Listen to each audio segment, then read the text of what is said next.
Lendo e meditando o Evangelho como me foi revelado, de Maria Valtorta.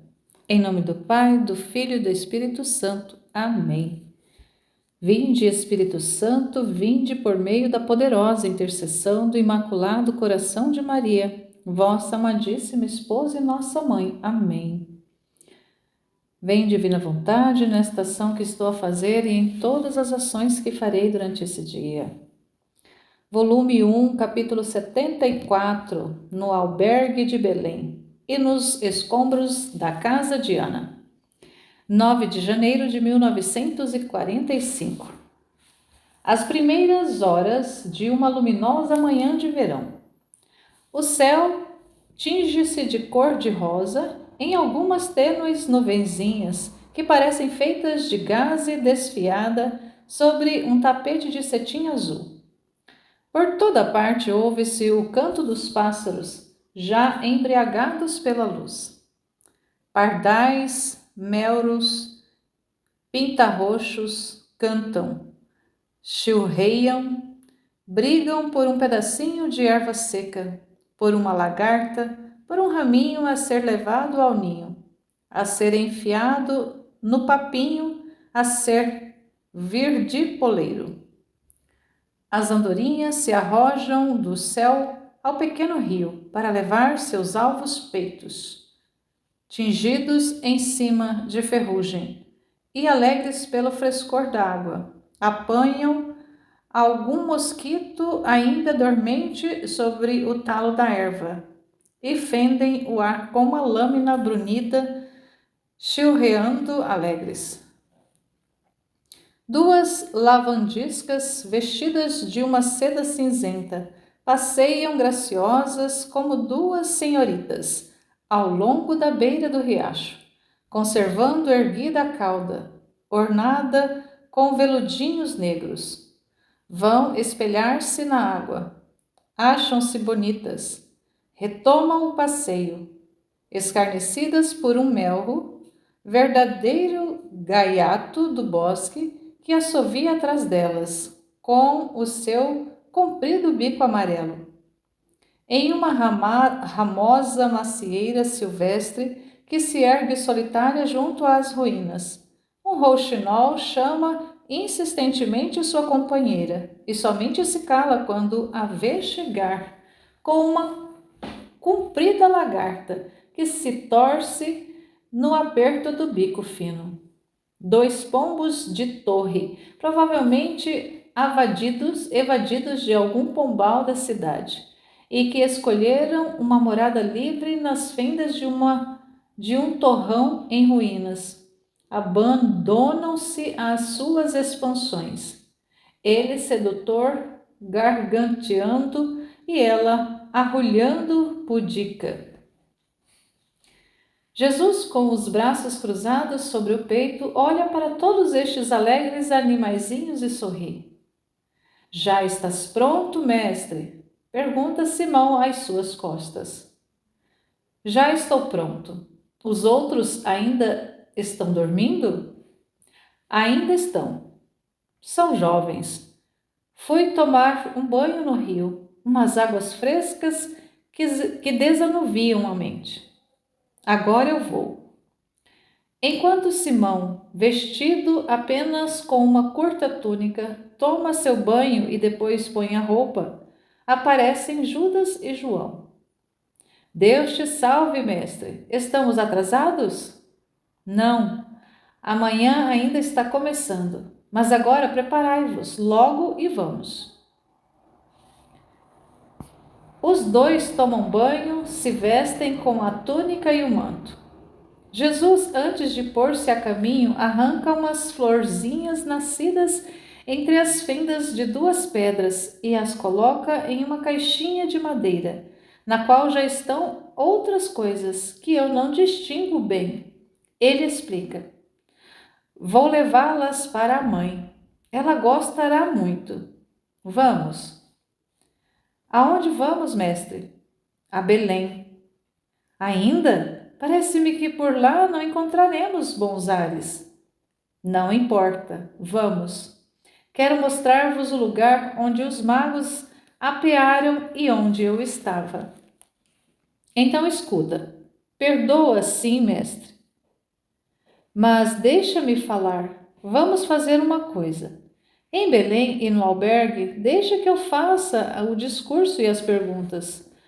Para vós, galileus, não há muito amor na Judéia, e aqui ainda menos do que em outros lugares. Então vamos fazer assim. Tu e João, parecidos galileus até na veste, tendes uma veste muito simples. E depois, esses cabelos, por que tem mais em conservá-los tão compridos? Eu e o Simão daremos a vós os nossos mantos e usaremos os vossos.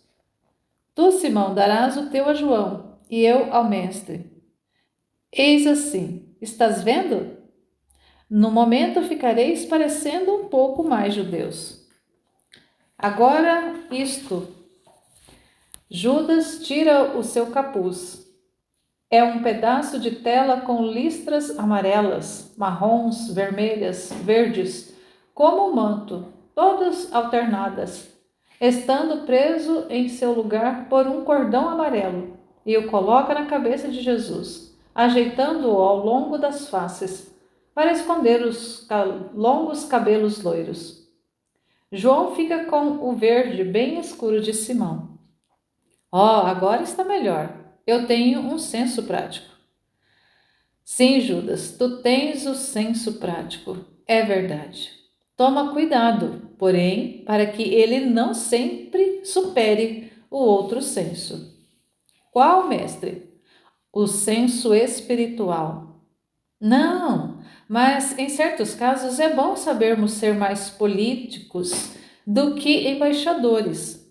E escuta, se bom ainda, é para o teu bem. Não me desmintas se eu disser algumas coisas, que não são verdades. É isso.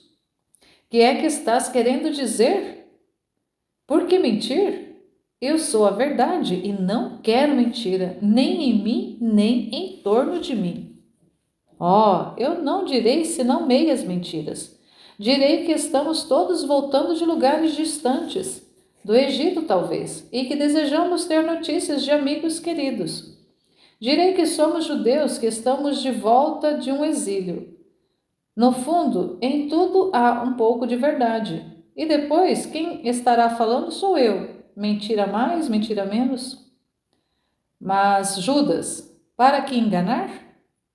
Deixa para lá, mestre. O mundo se rege sobre mentiras, e algumas vezes elas são necessárias. Bem, para fazer-te contente, eu direi só que viemos de longe e que somos judeus. Isto é verdade, são 3/4 da verdade. E tu, João, não fales nunca, porque me trairias. Eu ficarei calado. Depois, se as coisas forem andando bem, então diremos o resto. Mas não tenho muitas esperanças. Eu sou astuto e pego as coisas no ar. Eu estou vendo, Judas, mas eu preferiria que fosse simples. Pouco adianta. No teu grupo eu serei aquele das missões difíceis. Deixa-me agir. Jesus está pouco propenso, mas cede. Eles vão. Passam ao longo das ruínas, depois vão beirando um paredão sem aberturas, além do qual se ouve o zurrar, o mugir e o relinchar, o balir e aquele rinchar escangalhado dos camelos ou dromedários. O paredão tem um canto, eles o contornam. Ei-los na praça de Belém. O tanque da fronte está no centro da praça, que tem a forma enviesada de sempre. Contudo, é diferente no lado oposto ao albergue. Lá onde estava a casinha, na qual, quando penso, vejo ainda toda de prata pura, sob os raios da estrela. É um campo aberto, cheio de escombros. Somente a pequena escada está ainda de pé, com o seu pequeno terraço. Jesus olha e suspira. A praça está cheia de pessoas em volta dos vendedores de mantimentos, utensílios, tecidos, etc., que estenderam sobre esteiras ou colocaram em cestas suas mercadorias, todas postas no chão. E estão eles também acocorados no centro de seu negócio, quando não estão gritando e gesticulando em pé, em altercação com algum comprador seguro. É dia de feira, diz Simão. A porta, ou melhor, o portão do albergue está aberto de par em par, e por ele sai uma fila de burros carregados de mercadorias. Judas entra primeiro, olha ao seu redor. Arrogante, ele agarra um pequeno moço de estrebaria, sujo e sem camisa, ou seja, vestido apenas com uma veste de baixo, sem mangas e que chega até os joelhos. Rapaz, grita, o patrão, já, vá rápido, que eu não estou acostumado a esperar. O rapaz vai correndo, arrastando atrás de si uma vassoura de limpeza. Mas Judas, que modos! Silêncio, mestre, deixa-me agir. É preciso que acreditem que somos uns ricaços da cidade. Chega correndo o patrão que quase quebra as costas em mesuras diante de Judas, que está todo imponente, no manto vermelho escuro de Jesus, sobre sua rica veste amarelo-ouro, todo cheio de cintas e franjas.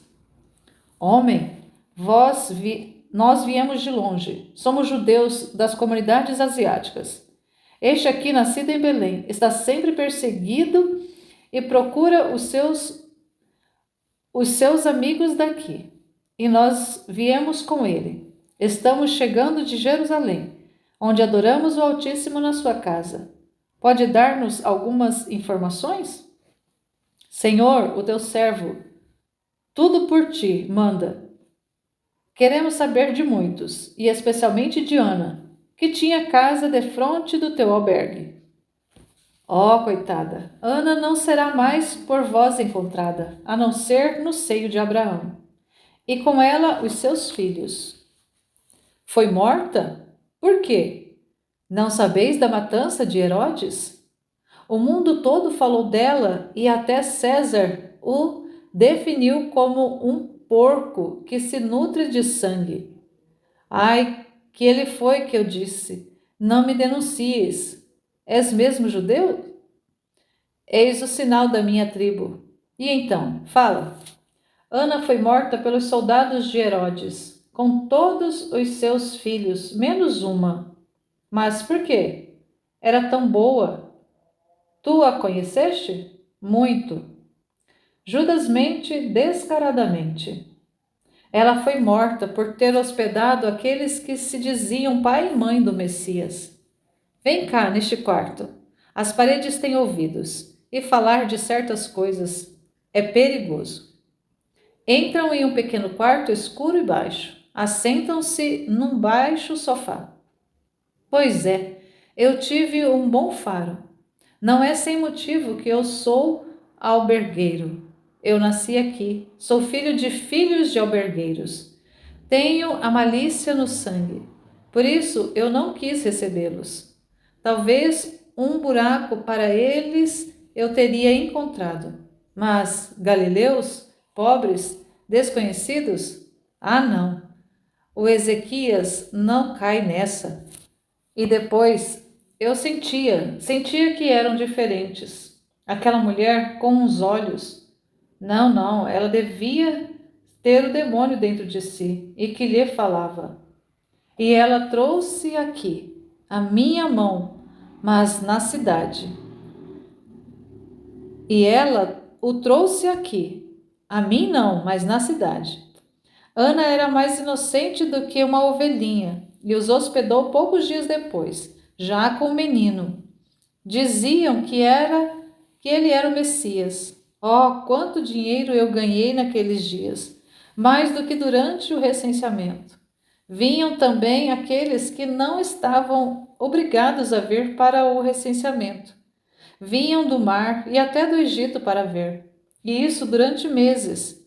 Quanto eu ganhei! Por último vieram 3 reis, 3 poderosos, 3 magos, sei lá. Foi um verdadeiro cortejo. Não acabava mais, ocuparam-se todas as estrebarias e pagaram em ouro o feno que dava para um mês e foram embora no dia seguinte, deixando tudo aí. E quantos presentes deram aos empregados nas estrebarias, às mulheres e a mim. Eu, do Messias, verdadeiro ou falso, só posso falar bem. Ele me fez ganhar moedas aos montes. Prejuízos eu não tive. Mortos tão poucos, porque eu tinha acabado de me casar. Portanto, mas os outros, queremos ver os lugares da matança. Os lugares? Mas todas as casas foram lugar de matança, até várias milhas ao redor de Belém. Houve mortos. Vinde comigo. Sobem uma escada até um grande terraço sobre o teto. Do alto se vê um grande campo e toda Belém estendida como um leque aberto sobre suas colinas. Aí aqui tem uma nota de rodapé dizendo assim: Belém, da qual Maria Valtorta esboçou uma pequena carta num pedaço de papel de linhas, no verso do qual escreveu as 2 linhas que pusemos no alto do desenho. Se não me engano, na primeira parte, porque não o vi nas visões. Vejo Belém assim. As palavras no desenho são, além dos 4 pontos cardeais: Jerusalém, estrada principal, 2 vezes. Estrada secundária percorrida por Jesus. Primeira leve ondulação do solo. Segundo arco de colina. Perímetro de Belém. Fonte. Pousada, gruta, sepulcro de Raquel, casa de camponês. Aqui nessa nota ela está narrando um desenho que a Valtorta faz no livro, está desenhado no livro. É como se ela quisesse desenhar a Belém, como que era a estrada, as colinas. É um desenho meio estranho, mas ela desenhou à mão no caderno quando ela escreveu. Só para poder, para ela tentar ali colocar no papel um pouco do que ela via. Mas só tem acesso a esse desenho quem realmente está com o material na mão. Não dá para pegar, descrever muito bem, falando, só mesmo desenhando como ela fez. Estais vendo os pontos destruídos? Ali foram queimados também as casas, porque os pais defenderam os seus filhos com armas. Estais vendo lá aquela espécie de poço coberto de era? Aquilo é o que restou da sinagoga, queimada com o arquissinagogo, que havia afirmado ser aquele o Messias. Queimada pelos sobreviventes enlouquecidos por causa da morte de seus filhos. Quantos aborrecimentos tivemos depois? E lá, e lá, e lá, estáis vendo aqueles sepulcros? São das vítimas. Parecem ovelhinhas espalhadas entre os verdes, a perder de vista. Todos os inocentes e os pais e as mães dos mesmos. Estáis vendo aqueles tanques? Era vermelha a sua água, depois que nele os sicários limparam suas armas e suas mãos. E aquele rio lá atrás, vós o vistes? Chegou a ficar cor-de-rosa por causa da grande quantidade de sangue que ele recebeu das cloacas. E ali, eis ali na frente, aquilo é o que resta de Ana. Jesus chora. Tu a conhecias bem? Responde Judas. Ela era como uma irmã para sua mãe. Não é verdade, amigo? Jesus responde somente: sim. Compreendo, diz o albergueiro e fica pensativo. Jesus se inclina para falar mais baixo com Judas. O meu amigo queria andar sobre aquelas ruínas, diz Judas. Pois vá, elas são de todos. Eles descem, saúdam e vão. O hospedeiro fica decepcionado. Talvez esperasse ganhar alguma coisa. Atravessaram a praça. Sobem pela escadinha que sobrou. Daqui, diz Jesus, minha mãe me fez saudar os magos, e daqui descemos para irmos ao Egito. Algumas pessoas estão olhando os quatro sobre as ruínas. Uma delas pergunta: serão parentes da morta? Amigos. Uma mulher grita: não façais mal à morta, ao menos vós, como os outros seus amigos fizeram mal a ela enquanto viva e depois escaparam salvos. Jesus está ereto no corredor junto à parede que o limita, e por isso a uma boa altura, cerca de 2 metros, acima da praça, com o vazio atrás de si. Um vazio cheio de sol, que o nimba todo faz ainda mais cândida a veste de linho alvíssimo, que o cobre sozinho agora que o manto escorregou-lhe das costas e estás aos pés dele como uma base multicolor. Atrás ainda o fundo verde e desordenado daquilo que foi a horta e o campo de Ana, agora transformado em um matagal coberto de escombros espalhados. Jesus estende os braços. Judas, que vê o gesto, diz: não fales, não é prudente. Mas Jesus enche a praça com sua voz potente: homens de Judá, homens de Belém, ouvi. Ouvi, ó vós, mulheres da terra consagrada a Raquel. Ouvi a alguém que vem de Davi, que perseguido, sofreu e que tornado digno de falar, fala para dar-vos luz e conforto. Ouvi. As pessoas param de gritar, discutir, comprar e se ajuntam. É um rabi? Certamente vem de Jerusalém. Quem é? Que belo homem! Que voz! Que modos! E além disso, se é da descendência de Davi, então é nosso. Ouçamos, ouçamos. Toda a praça está agora perto da escadinha que parece um púlpito. No Gênesis está escrito: eu porei inimizade entre ti e a mulher. Esta te esmagará a cabeça, e tu armarás ciladas ao seu calcanhar. E está escrito ainda: eu multiplicarei os teus sofrimentos e as tuas gestações, e a terra produzirá abrolhos e espinhos. Esta foi a condenação do homem, da mulher e da serpente. Tendo vindo de longe para venerar o túmulo de Raquel, ouvi no vento da tarde, no orvalho da noite, no lamento do rouxinol, pela manhã, repetir-se os soluços da antiga Raquel, pelas tantas bocas das mães de Belém, encerradas nos sepulcros ou nos corações. Eu ouvi o rugir da dor de Jacó, na dor dos viúvos que ficaram sem as suas esposas, porque a dor as matou. Eu choro convosco, mas ouvi, ó irmãos da minha terra, Belém, terra bendita, a menor das cidades de Judá, mas a maior aos olhos de Deus e da humanidade, porque berço do Salvador, como diz Miqueias, exatamente por ser assim, por ser destinada a ser o tabernáculo sobre o qual pousaria a glória de Deus. O fogo de Deus, o seu amor encarnado, desencadeou o ódio de Satanás.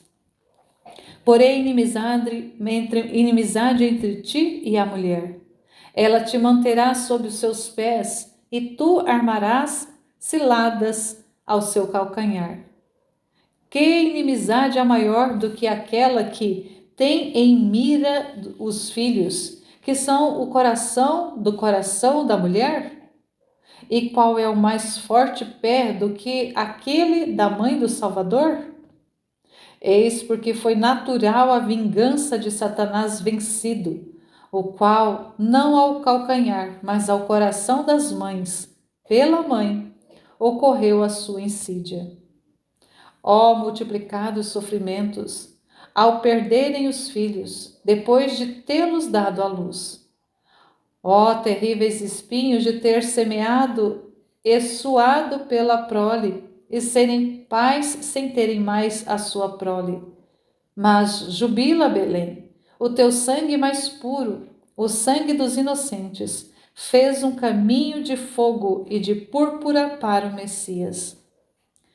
A multidão que vinha sempre mais rumorejando, desde quando Jesus falou no Salvador e depois na mãe dele, agora mostra um sinal mais claro de agitação. Cala-te, mestre, diz Judas, e vamos embora.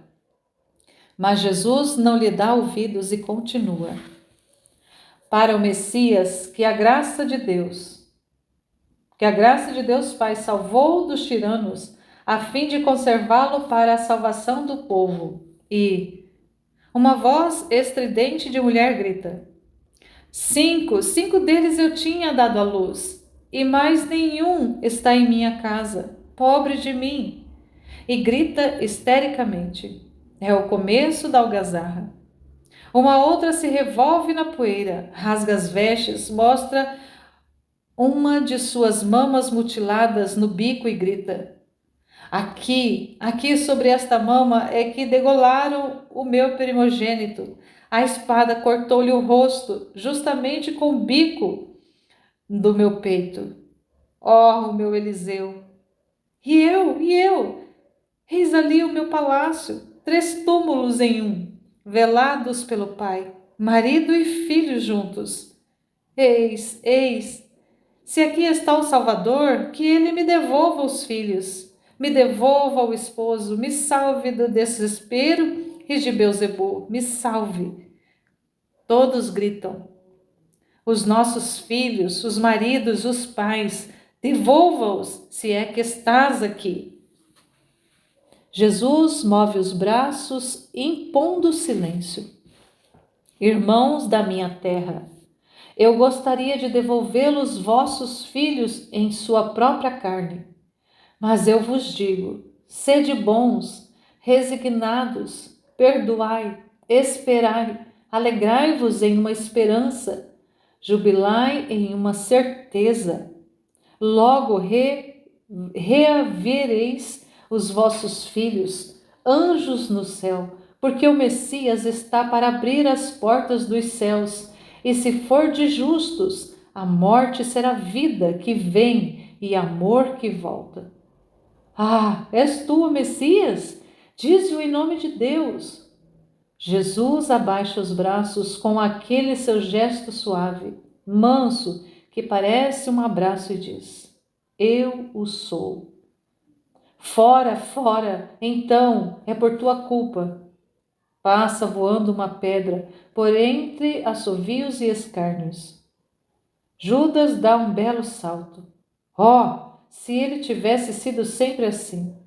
Coloca-se na frente do Messias, de pé sobre o muro, no terraço, e mando desdobrado e recebe, destemido os pedaços, as pedradas, e até uma que lhe sangra, e grita para João e Simão: levai Jesus embora, levai-o para trás daquelas árvores, depois eu irei. Ide em nome do céu.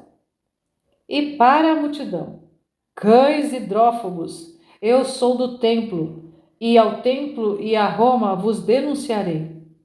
A multidão por um momento sente medo, mas depois recomeça o apedrejamento por sorte inábil. E Judas, impassível, o recebe, respondendo com afrontas às maldições do povo. Aliás, agarra no ar uma das pedras e arremete sobre a cabeça de um velhote, que grita como uma pega que está sendo depenada viva. E como estão tentando subir até o seu pedestal, ele rápido pega um galho seco que está no chão. Agora ele desceu do muro e desce o galho sobre as costas, cabeças, mãos, sem piedade. Chegam as milícias e com suas lanças vão abrindo caminho. Quem és? Por que essa briga? Um judeu está sendo agredido por pedaço por estes plebeus. Estava comigo um rabino conhecido dos sacerdotes. Ele estava falando a estes cães, e eles escaparam das correntes e nos atacaram. Quem és tu? Judas de Queriote, que já fui do templo, e agora sou discípulo do Rabi Jesus da Galileia. Sou amigo do fariseu Simão, do saduceu Jocanã, do conselheiro do Sinédrio, José de Arimateia, e enfim isto podes conferir, de Eleazar ben Ana, o grande amigo do procônsul. Irei verificar. Para onde vais? Vou com meu amigo para Queriote, e depois para Jerusalém. Vai, nós defenderemos tuas costas. Judas estende a mão com umas moedas para o soldado. Deve ser uma coisa ilícita, mas usual, porque o soldado as pega. Rápido e cauteloso, o saúda e sorri. Judas desce do seu pódio e vai aos saltos pelo campo inculto e alcança os companheiros. Estás muito ferido? Coisa de nada, mestre, depois foi por ti, mas eu também bati. Devo estar todo sujo de sangue. Sim, na face. Aqui há um fio de sangue. João molha um paninho e lava a face de Judas. Lamento, Judas, mas vê, também dizer a eles que éramos judeus segundo o teu senso prático. São os animais, creio que terás ficado persuadido disso, mestre, e que não insistirás. Oh, não, não por medo, mas porque é inútil, por enquanto. Quando não nos querem, não os maldizeremos, mas nos retiramos, deixando pelos pobres loucos, que estão morrendo de fome e não enxergam o pão. Vamos por este caminho remoto. Creio que poderemos tomar o caminho para Hebrom, para os pastores e os encontrarmos. Para levarmos mais pedradas? Não, para dizer a eles: sou eu. Ah, então é certo que vão bater em nós. Há 30 anos que estão sofrendo por tua causa. Veremos.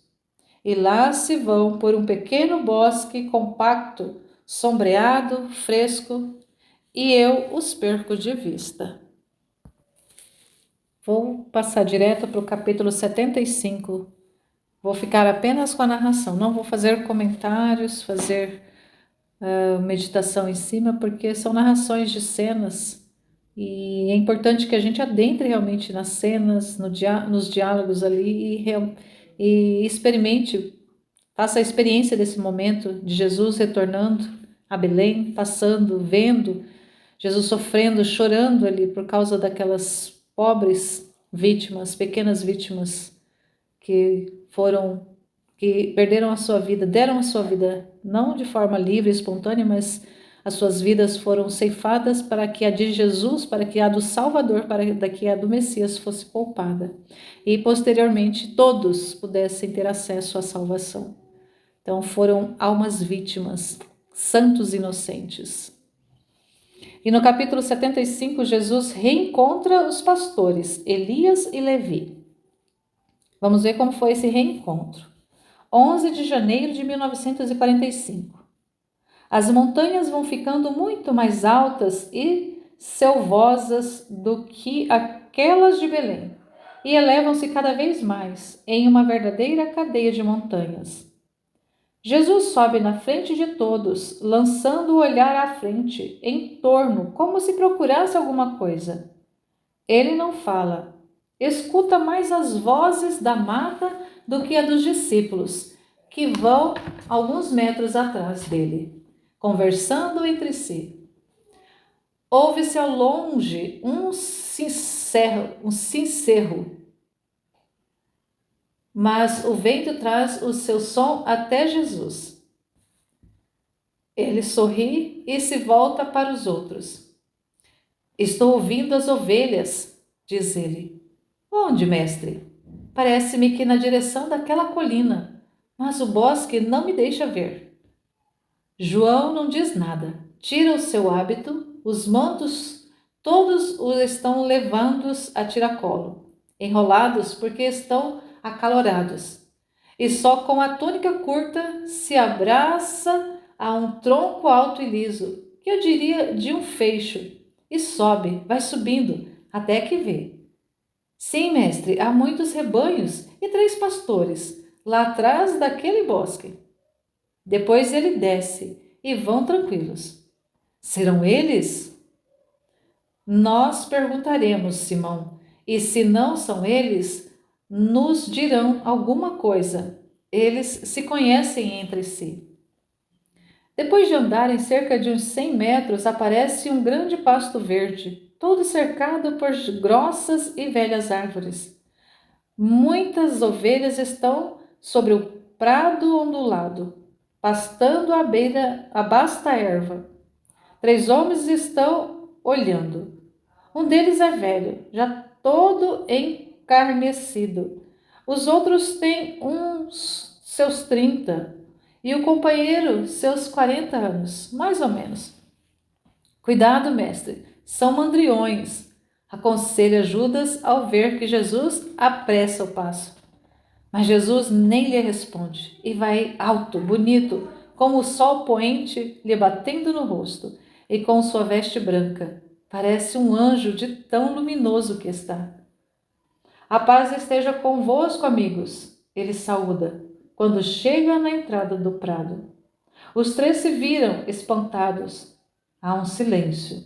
Depois o mais velho pergunta: Quem és? Alguém que te ama. Serias o primeiro depois de tantos anos. De onde vens? Da Galileia. Da Galileia? Oh! O homem o olha atentamente. Os outros também já se aproximam. Da Galileia, repete o pastor, e acrescenta em voz baixa, falando para si mesmo. Ele também tinha vindo da Galileia. De que lugar, Senhor? De que lugar, Senhor? De Nazaré. Oh, diz-me então, terá voltado para lá um menininho com uma mulher chamada Maria e um homem chamado José? Um menino ainda mais bonito do que a sua mãe? Que flor mais bonita nunca se viu nas encostas de Judá? Um menino nascido em Belém de Judá, no tempo do Egito? Um menino que fugiu depois para a grande sorte do mundo? Um menino que eu daria a vida para saber se ainda está vivo, se já é um homem feito. Porque dizes que foi a grande sorte do mundo o ter ele fugido? Porque era ele o Salvador, o Messias, e Herodes queria matá-lo. Eu não estava aqui quando ele fugiu com o pai e a mãe, quando fiquei sabendo da matança e voltei, porque eu também tinha filhos, um soluço, Senhor e uma mulher, soluço. E ouvi dizer que estavam mortos, outro soluço. Mas eu te juro pelo Deus de Abraão, por causa dele eu tremia mais do que pela minha própria carne. Fiquei sabendo que ele tinha fugido e nem pude fazer perguntas, nem pude ir recolher os corpos dos meus filhos degolados. Perseguido a pedradas, como se fosse um leproso, um imundo, um assassino. E precisei fugir para os bosques, levar uma vida de lobo, até que encontrei um patrão. Oh, Ana, não existe mais. É duro e cruel. Se uma velha se aleija, se o lobo me pega um cordeiro, ou eu vou ser espancado até o sangue, ou vão tirar-me o meu pouco ganho, ou vou trabalhar nos bosques para os outros, fazer qualquer coisa, mas pagando sempre 3 vezes mais do que o justo valor. Mas não importa, eu sempre tenho dito ao Altíssimo: deixa-me ver o teu Messias, deixa-me pelo menos saber que ele está vivo. E tudo o que tenho sofrido é nada. Senhor, eu te disse como fui tratado pelos belemitas e como estou sendo tratado pelo patrão. Eu podia ter retribuído ao mal com mal, ou praticar o mal, roubando, para não ter que sofrer com o patrão. Mas eu só quis perdoar, sofrer, ser honesto, porque os anjos haviam dito: glória a Deus nos altos céus e paz na terra aos homens de boa vontade. Foi assim mesmo que os anjos disseram? Sim, Senhor, podes crê-lo tu, ao menos tu que és tão bom. Fica sabendo tu, pelo menos, e credes que o Messias já nasceu. Ninguém quer mais crer nisso, mas os anjos não mentem, e nós não estávamos bêbados, como disseram. Este que estás vendo naquele tempo era um menino, e foi o primeiro a ver o anjo. Ele só bebia leite. Será que o leite pode embriagar? Os anjos disseram: hoje na cidade de Davi nasceu o Salvador, que é Cristo, o Senhor. E vós o reconhecereis pelo seguinte: encontrareis um menino deitado em uma manjedoura, envolvido em faixas. Foi assim mesmo que falaram? Não terias entendido mal? Não estarias enganados depois de tanto tempo? Oh, não, não é verdade.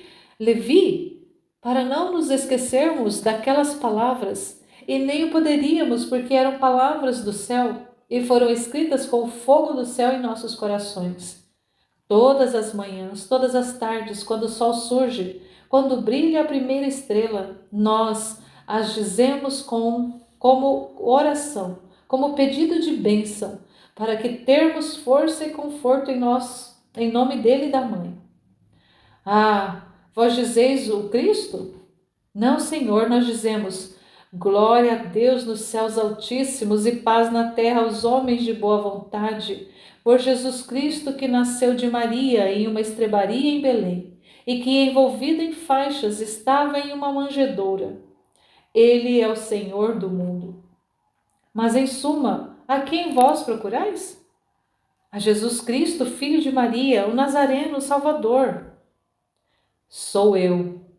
Jesus resplandece ao dizer isso, manifestando-se a esses seus filhos firmes amadores, firmes fiéis, pacientes. Tu, ó Senhor, Salvador, nosso Jesus. Os três se prostram por terra e beijam os pés de Jesus, chorando de alegria.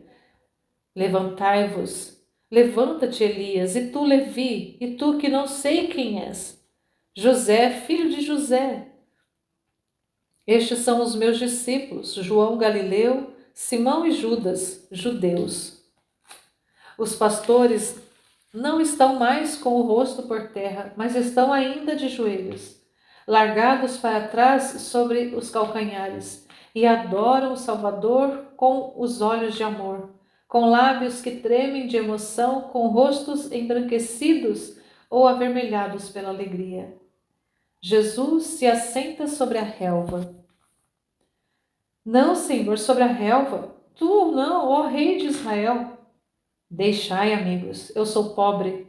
Para o mundo, eu sou um carpinteiro. Só sou rico de amor que tenho para com o mundo e do amor que os bons me dão. Eu vim para estar convosco, para partir convosco o pão da tarde, para dormir ao vosso lado e sobre o feno, e receber de vós um conforto. Ó, conforto?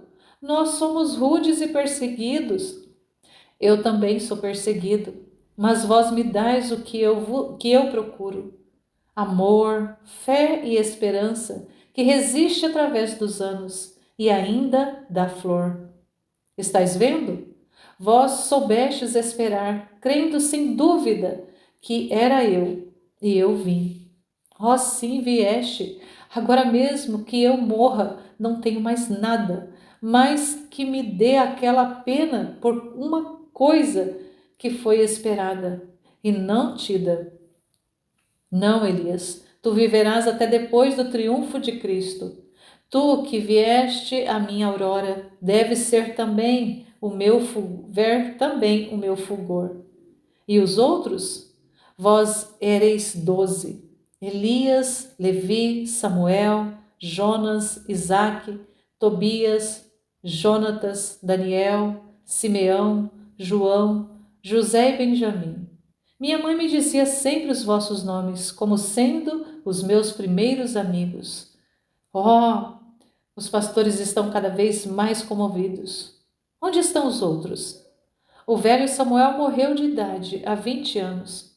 José foi morto por ter combatido à porta do recinto, para dar tempo à esposa que havia dado à luz poucas horas antes, para fugir com este aqui, que eu recolhi por amor ou amigo, e para ter ainda menino no meu recolhi por amor. Também a Levi eu tomei comigo. Era um dos perseguidos. Benjamim é hoje pastor nas terras do Líbano, junto com Daniel. Simeão, João e Tobias, que agora tomou o nome de Matias, em memória de seu pai, também ele é assassinado. São discípulos de João. Jonas está nas planícies de Esdrelon, a serviço de um fariseu. Isaac está com os rins quebrantados, vive em uma miséria absoluta e mora sozinho em Juta. Nós o ajudamos como podemos, mas vivemos perseguidos, e o que lhe podemos dar é como gotas de orvalho em um incêndio. Jonatas agora é servo de um dos grandes de Herodes. Como pudestes, especialmente Jonas, Daniel e Benjamim ir trabalhar nesses serviços? Eu me lembrei de Zacarias, teu parente. Tua mãe me tinha mandado a ele. E quando nos encontramos nos desfiladeiros da Judéia, fugitivos e malditos, eu os levei a ele. Ele foi bom, protegeu-nos, matou-nos a fome, procurou um patrão para nós, fez o que pôde. Eu já havia pego todo o rebanho de Ana, acampado pelo Herodiano, e fiquei com ele, tendo-se feito homem, o Batista, e começado a pregar.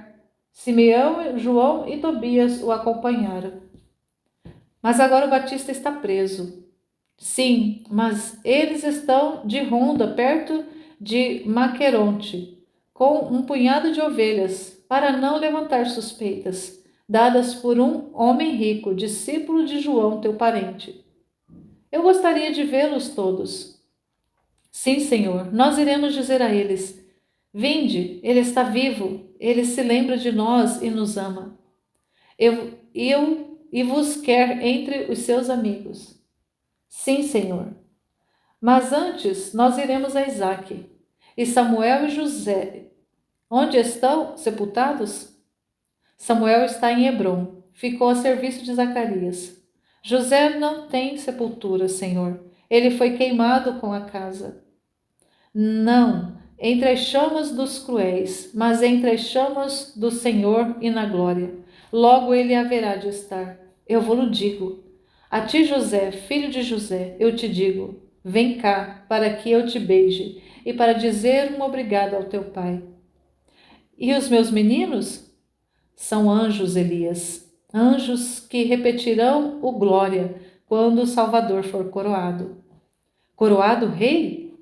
Não, coroado redentor. Ó cortejo dos justos e santos, e na frente as falanges brancas e purpurinas dos pequenos mártires, e abertas as portas do limbo, eis que subiremos juntos ao reino, onde não há morte. E depois vos ireis e reencontrareis vossos pais, mães e filhos no Senhor. Crede. Sim, Senhor. Chamai-me, mestre. A tarde cai, a primeira estrela já está nascendo. Diz a tua oração antes da janta. Eu não, diz tu. Glória a Deus nos céus altíssimos e paz na terra aos homens de boa vontade, que mereceram ver a luz e servi-la. O Salvador está entre eles. O pastor da estirpe real está no meio do seu rebanho. A estrela da manhã já surgiu. Jubilai-vos, ó justos, jubilai no Senhor. Ele que fez a abóbada dos céus e os semeou de estrelas. Ele que pôs como limites para as terras dos mares. Ele que criou os ventos e o orvalho, e regulou o curso das estações para dar pão e vinho aos seus filhos. Eis que vos manda agora um alimento mais alto, o pão vivo que desce dos céus, o vinho da videira eterna. Vinde, vós primícias dos meus adoradores, vinde conhecer o Pai, em verdade, para os seguidores na santidade, e terdes dele o prêmio eterno. Jesus rezou de pé, com os braços estendidos, enquanto os discípulos e os pastores ficaram de joelhos. Depois é servido o pão e uma cutela de leite tirada na hora. E como são 3 as escudelas, as cabaças, não sei, primeiro comem Jesus, Simão e Judas. Depois João, ao qual Jesus passa a sua escudela, com Levi e José. Por último come Elias. As ovelhas já estão, mas não estão mais pastando. Elas se reúnem em um grande grupo cerrado à espera de serem levadas ao seu cercado. Mas ao contrário, vejo que os pastores as levam para o bosque, debaixo de um rústico galpão, feito de ramos tapados com cordas, e cuidam solícitas de preparar o feno que vai servir de cama para Jesus e os discípulos. Acendem-se as fogueiras, talvez por causa dos animais selvagens. Judas e João, cansados, se deitam, e pouco depois estão dormindo. Simão queria fazer companhia a Jesus, mas pouco depois também ele está dormindo, sentado sobre o feno e com as costas apoiadas a uma estaca.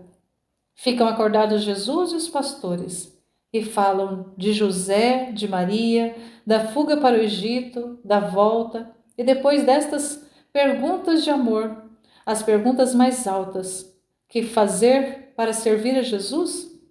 Como poderiam fazer isso, eles, rudes pastores? E Jesus os instrui e explica: agora eu irei para a Judeia. Vós sereis sempre informados pelos discípulos. Depois eu vos farei vir. No entanto, reuni-vos. Fazei que um saiba a notícia do outro e da minha presença no mundo, como Mestre e Salvador. Como puderdes, fazei que todos saibam disso.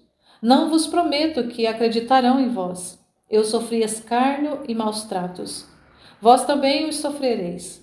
Mas assim como souberdes ser fortes e justos nesta espera, sede o mais ainda agora que sois meus. Amanhã iremos para Juta, depois para Hebrom. Podeis ir? Oh, sim, as estradas são de todos e os pastos são de Deus. Só Belém está interditada pelo ódio injusto. Os outros lugares sabem, mas só zombam de nós, chamando-nos beberrões. Por isso pouco poderemos fazer aqui. Eu vos chamarei a um outro lugar, não vos abandonarei. Por toda a vida? Por toda a minha vida. Não, eu morrerei antes. Mestre, sou velho. Pensas tu assim? Eu não. Um dos primeiros rostos que eu vi foi o teu, Elias, e será um dos últimos. Levarei comigo na pupila o teu rosto transtornado de dor pela minha morte.